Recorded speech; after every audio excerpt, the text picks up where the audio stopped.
students. Today we are going to study two beautiful poems written by Robert Frost. The first is Dust of Snow. As the name suggests, here the poem is about snowfall and the significance of a mere natural incident of having a great impact. We all know that nature is powerful and nature has the power to revive our mindset, our thought process, our mood from sad to joyful. Similarly, once the poet was standing below a hemlock tree and there was a crow sitting on the tree. The poet expresses his sorrow and pain through the examples of hemlock tree and a crow.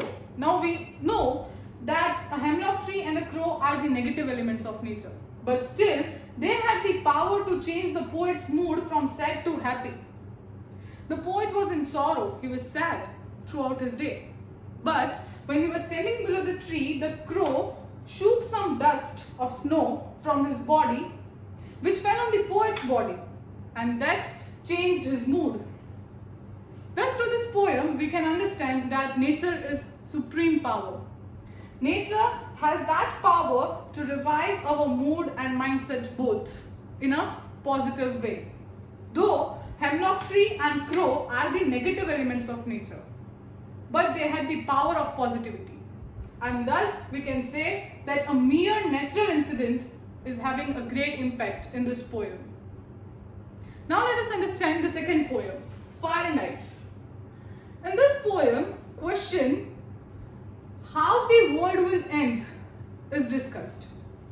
The poet says that the world will either end in fire or ice.